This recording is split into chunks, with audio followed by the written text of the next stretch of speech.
आता घाशीराम विषयी ऐकलेलं 100%. तेंडुलकरांचं, नंतर जब्बार पटेल माझा आदर्श म्हणजे माझ्या फिल्म मेकिंगवर काही फिल्मचा मी इम्पॅक्ट आहे असं जेव्हा सांगतो त्यापैकी सिंहासन एक आहे. आणि त्यामुळे माझा आवडता दिग्दर्शक.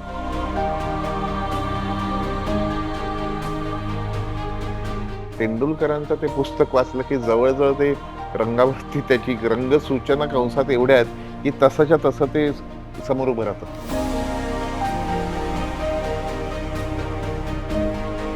एक नाना सगळीकडे आहे आणि एक घाशीराम तो वापरून फेकत असतो सगळीकडे. मग ते अमेरिकेतनं सद्दामला का ओसामाला केलं ते इथपर्यंत ग्रामपंचायतीच्या निवडणुकांपर्यंत.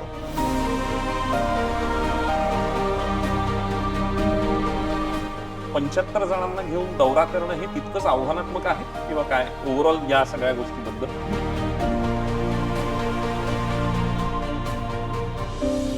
हे माझं विजन असण्यापेक्षा त्या घाशीराम नाटकाचं ते आवाका येतो.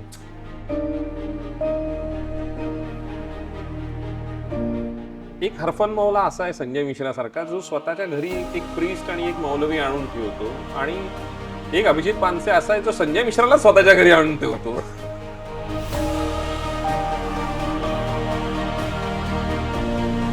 ऐसा आदमी यार हाथ में आया तो सोना ही होगा ना.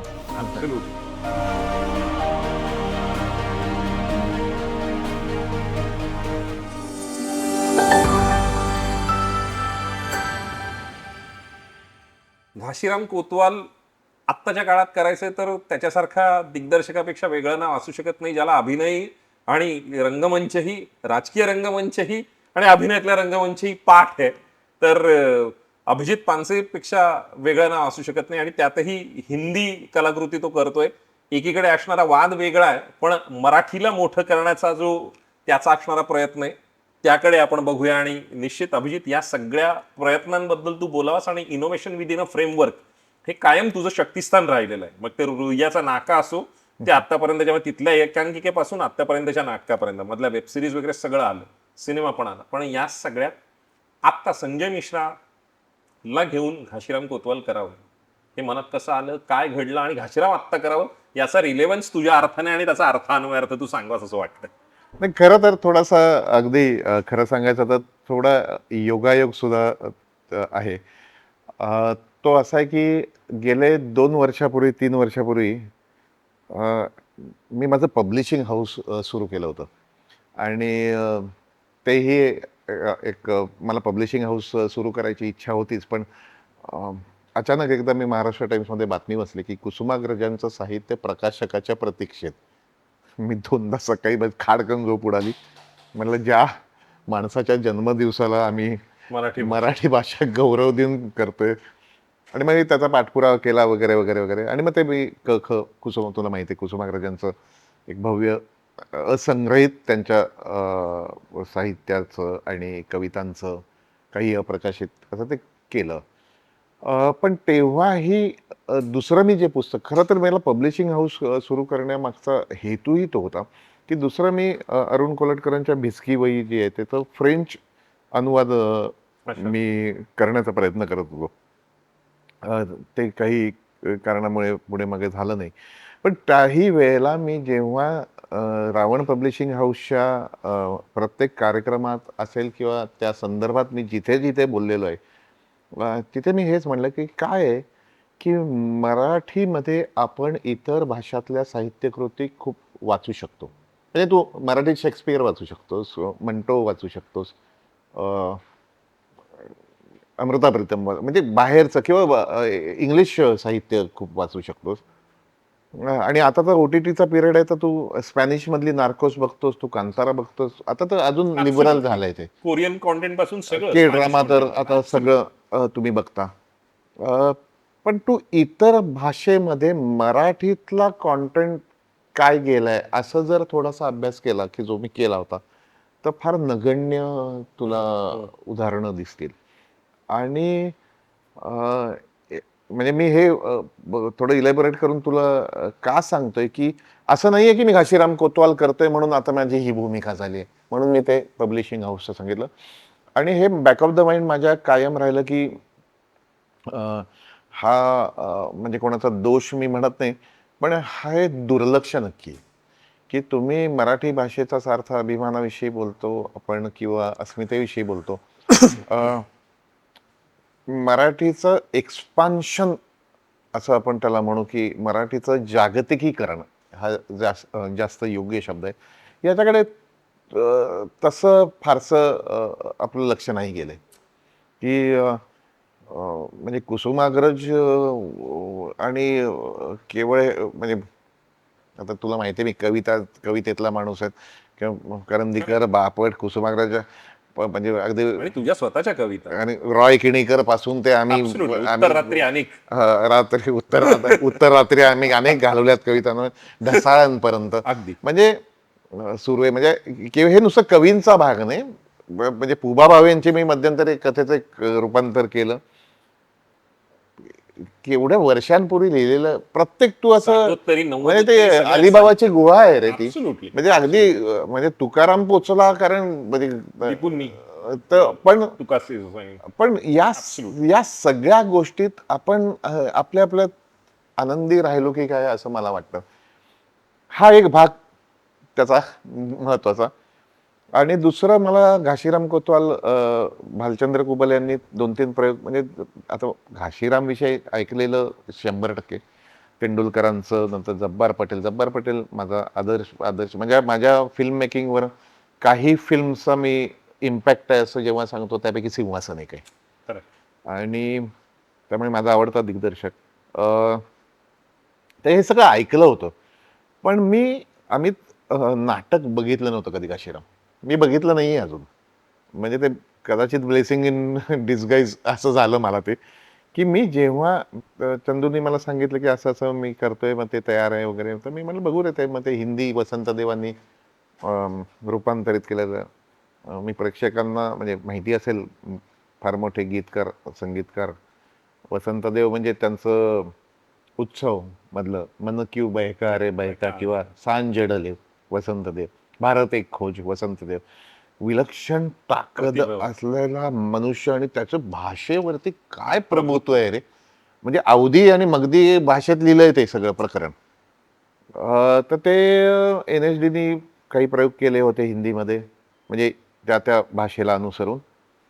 ते वाचलं तर मला पहिले जरा ते जड गेलं. मी मराठी अर्थात पुस्तक आणलं आणि तेंडुलकरांचं ते पुस्तक वाचलं की जवळजवळ ते रंगावरती त्याची रंगसूचना कंसात एवढ्या आहेत की तसंच्या तसं ते समोर उभं राहतं.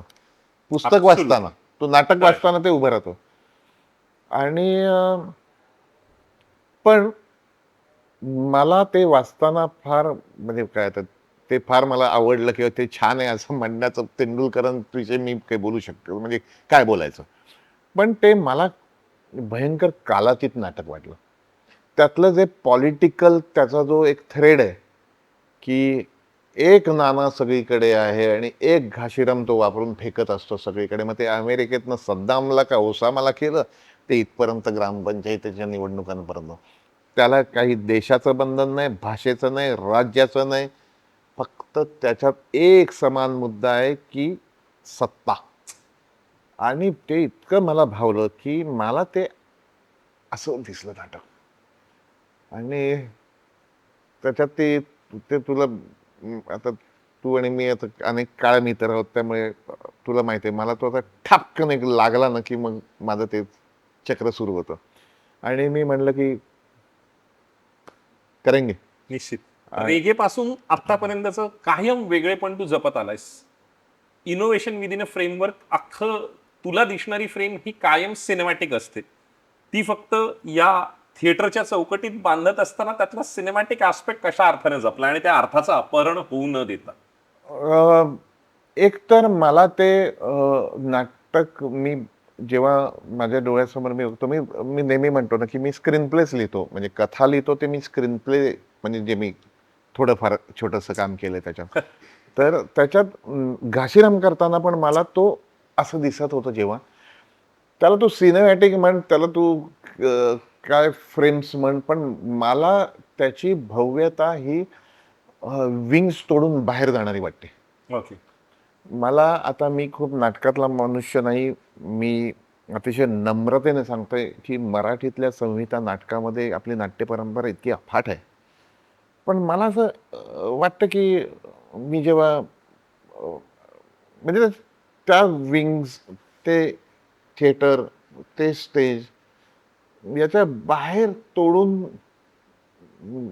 किती काय झालंय असं मला ब्रॉडवेला ज्या पद्धतीचं होतं ब्रॉडवेला किंवा एका होतं किंवा क्षणार्धात मी विच बघत असताना आपल्याला वाटतं की क्षणार्धात इथे असलेली 15-20 व्यक्ती सातव्या वर्षापूर्वी मी मजल्यावर लायन किंग बघितलेलं होतं. Mesmerising absolutely. शब्द तिथे आपल्याला कळतो.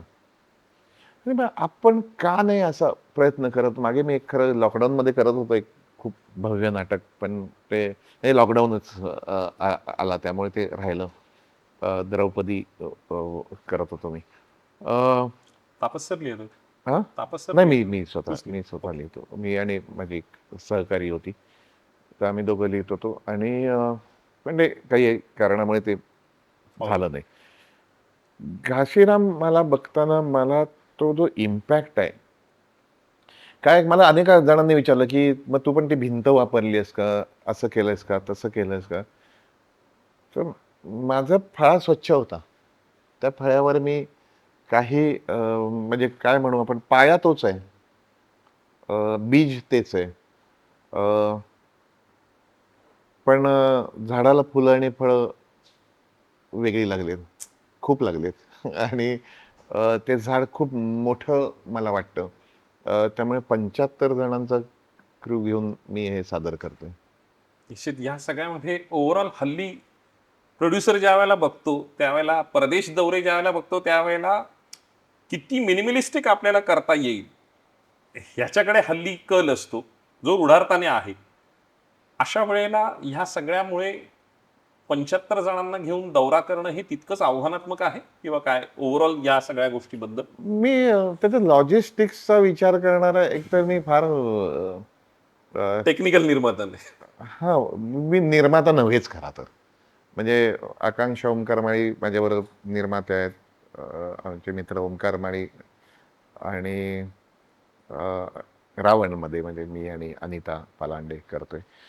पण मी कधी लॉजिस्टिक्सचा विचार करून म्हणजे मला प्रोडक्शन नाही म्हणजे तुला सांगू का मला ते तुझा प्रश्न असतो ना, की तू 2-2 वर्षांनी चित्रपट करतोस, तुला वाटेल तेव्हा करतोस. तसं नाही आहे आम्ही. मला ना तू असं सांगशील ना, की अरे मला महिन्याला कोणाचा तरी फोन येतो रे प्रोड्युसरचा. आता म्हणजे मला कळतं ते मी घेत नाही किंवा मी एंटरटेन नाही करत. पण कोणीतरी एखादी कंपनी मला म्हणते, की असं-असं स्टोरी तुम्ही करा, तुम्ही करा. पण आमचं बजेट 3 कोटी आहे आपण किंवा असे 2.5 काय हिंदी कोटी आहे. प्रोडक्शनकडे आपण हां. तर मी म्हणतो, की "1 मिनिट थांब." म्हणजे माझं असं म्हणणं नाही, की मला तुम्ही 10 कोटी रुपये दिले पाहिजेत. अरे थांब, अजून लिहिलं नाही, विषय नाही. तुम्ही बजेट म्हणजे ते रिव्हर्स इंटिग्रेशन करायला लागताना तुम्ही काय अपेक्षा आहे. काय अपेक्षा करणार? तुला कविता करायची आणि तुला सांगितलं, की या खोलीतल्याच फक्त तुझ्या जगाविषयी करायची कविता आणि त्याच्याविषयीच कविता करायच्या. अरे कुठून आभाळ दिसणार तुम्हाला या? ऍब्सोल्युटली. आणि कुठे तो भरारी दिसणाऱ्या दिसणार? गावाक्षाही तो छताला छिद्र पाडल्यापेक्षाही आणि वाईट. वाईट आहे ना, म्हणजे मग ह्या बाबतीत मला असं वाटतं, की नाही तुम्ही म्हणजे काही उधळपट्टी नसावी काही असं काही खूप करायचंय पण तुम्हाला भव्य करायचं असेल तर तुम्हाला भव्य विचार करावा लागेल. ऍब्सोल्युटली. तुम्ही त्याला लागून असलेल्या प्रत्येक गोष्टीचा जर विचार करत बसला तर तुम्ही भव्यतेचा कधी विचार करणार? आणि दुसरं मला असं वाटतं की हे माझं विजन असण्यापेक्षा त्या घाशीराम नाटकाचं ते आवाका येतो आणि तो मी पकडण्याचा प्रयत्न करतो. एक हरफन मौला असा आहे संजय मिश्रासारखा जो स्वतःच्या घरी एक प्रीस्ट आणि एक मौलवी आणून ठेवतो आणि एक अभिजित पानसे असा आहे जो संजय मिश्राला स्वतःच्या घरी आणून ठेवतो. अं, म्हणजे वर्षेवरून त्यांना पोट करून इथे आणणं ही आणि ठाण्यात असं नाटक नाही करणं. असं नाही. कसं आहे की त्याला मी गुरुजी आम्ही हाक मारतो. हं. एक तर हिंदी वरती भयंकर कमांड, NSD, नाटक वेडा. म्हणजे मी असं उलटं म्हणतो की संजय मिश्रांमुळे मी नाटक करण्यात भयंकर सिरियस झालो. तोच माणूस एवढा कन्व्हिक्शननी करतोय, सिरियसली करतोय. तर मला पण असं झालं की नाही तर माझे 100 गोष्टी एका वेळेला एका वेळेला चाललेल्या असतात. ते एखादी मोठी गोष्ट आता त्याला मी माझ्या आयुष्यातली मोठी म्हणतोय, म्हणजे ती आत्ता मोठी होईल की नाही माहिती नाही, पण तेव्हा ना ते योग जुळून येतात. संजय मिश्रा मला भेटणं, बरं त्यांनी ठाकरे बघणं, अरे ठाकरे हे डिरेक्टर हो असं म्हणल्यानंतर मला असं झालं, अरे माझा रेगे पण बघा, माझा बाजार पण बघा. पण ते जुळून आलं. त्यांनी 30 वर्ष नाटक नव्हतं केलं. मी तर असं भव्य उडी आत्ता घेतोय नाटकामध्ये. मलाही करायचं होतं की फिल्म झाली, वेब सिरीज झाली, रंगमंचावर यायचंच होतं मला. आणि हळूहळू ट्युनिंग जुळतं. बरं त्यांनी ते घाशीराम बघितले. त्यांनी ते NSDला अभ्यासालाच होतं घाशीराम. त्यामुळे त्यांच्यासमोर ते घाशीराम असताना त्यांना मी जे सांगत होतो ते त्यांनी क्रिएटिव्हली ॲक्सेप्टन्स असणं आणि ये अच्छा है क्योंकि तू अलग कर रहा है, ये वैसा नहीं है, तो मतलब वैसा ऐसा मुझे पता नहीं, मुझे ऐसा दिख रहा है नाटक. आणि त्यांनी म्हणजे पहिली पावती कुठे मिळते की जेव्हा संजय मिश्रा सारखा ऍक्टर जेव्हा म्हणतो की अरे ये तो बहुत बढिया की हे म्हणजे आता आत्मप्रौढीचा दोष पत्करून सांगतो, नाही तर हल्ली लगेच हे वाक्य कट करून ते गँग मध्ये माझं नाव जोडतील. पण त्यांनी ज्या प्रकारे त्याला रिस्पॉन्स दिला ना की तेव्हा मला पण वाटलं की ओके हे चांगलं होऊ शकतं. आणि तो वेडा माणूस आहे तो, म्हणजे ब्रेकफास्टला एकत्र बसलो तरी म्हणजे त्यांचा एक किस्सा मी तुझ्याच प्रेक्षकांना सांगतो, अजून एक ठिकाणी सांगितलं आहे की आज बरोबर 6 दिवसापूर्वी मी एकच दिवस आता पुण्याला गेलो. जिथे रिहर्सल करत होतो तिथे थोडा एसीचा प्रॉब्लेम झाला म्हणून दरवाजे वगैरे उघडे टाकून हा माणूस भूमिकेत इतका शिरला त्याचं BP वाढलं. तिथून पुण्याला मला फोन, बरे वाटेन असं झालं. मी सगळं केलं, तर मधल्या स्टोऱ्या सांगत नाही. त्यांना ज्युपिटर हॉस्पिटलमध्ये मी ICU मध्ये ठेवलं, ऍडमिट केलं. मला म्हणाले ना आता थोडा वेळापूर्वी. मी ज्या वेळेला पुण्यातनं घाईघाईतनं निघालो, म्हणलं की कारण माझ्याच घरी होतो म्हणून मी लगेच जेव्हा हॉस्पिटलला गेलो, ICU मध्ये गेलो, हा माणूस ते जेवणाच्या टेबलवर एका साईडला स्क्रिप्ट होतं आणि त्यांची ती डायरी असते, त्याच्यात ते ब्लॅक कलरची डायरी नोटी करत होते की काय करायला पाहिजे, हे करायला पाहिजे. हे दिखावा नाही. त्या ICU मध्ये काय प्रेस नव्हती, मीडिया नव्हती, कोणच नव्हतं. त्यावेळेला कोणी जाण्याची शक्यता पण नव्हती. आता आणि 150+ लो खालचं BP आपण म्हणतो. आणि ते तिथे मी येईन याची कल्पना नव्हती, कारण आमचं बोलणं झालं होतं की आप सो जाओ मैं सुबह आता हूं. पण तरी मी रात्री जाणारच होतो, पण म्हटलं त्यांना वाट बघायला नको म्हणून. हे डेडिकेशन तुम्ही जेव्हा समोर बघता ना, हे भयंकर शिकण्यासारखं आहे. म्हणजे मलाही मीही शिकतोय ते. आणि ऐसा आदमी यार हात में आया तो सोना ही होगा ना. ऍब्सोल्युटली. इतका आपलेपणाने तू बोललास. Wish you love luck and success. Thank you. आणि मी जेन्युनली तू वेगळं काहीतरी करशील ही कायम अपेक्षा आहे तुझ्याकडून. मी रेगे बघितल्याच्या पहिल्या फ्रेम पासून म्हणजे, आणि अर्थात निलेश तू आणि तुमच्या हातून काहीतरी वेगळं कायम घडत राहो यासाठी मनपूर्वक शुभेच्छा. आणि इतका आपल्यापणाने लेट्सअपशी बोललास त्याबद्दल thank you so much. Thank you. Social मीडियाच्या भाऊ गर्दीत विश्वासार्हतेने चकाकणारे नाव म्हणजे लेट्सअप मराठी. सगळ्यांना, सगळ्या नागरिकांना ती स्पीच, ती लेट्सअप वरील मुलाखती म्हणजे विचारांचा खजिना. त्यानंतरच्या निवडणुकीमध्ये मला सोडून गेले. बातम्या केवळ वस्तुस्थिती सांगणाऱ्या, नो प्रोपोगंडा, फक्त जनतेचा अजेंडा. क्योंकि आने वाला कल जाने वाला है, जाने वाला कल आने वाला है. राजकारण, मनोरंजन असो की क्रीडा क्षेत्र, महाराष्ट्राची स्पंदने संवेदनशीलतेने टिपणारे माध्यम म्हणजे लेट्सअप मराठी. जगासोबत एक पाऊल पुढे राहण्यासाठी लेट्सअपचे ऍप, सोशल मीडिया आणि वेबसाईट सोबत कनेक्टेड रहा.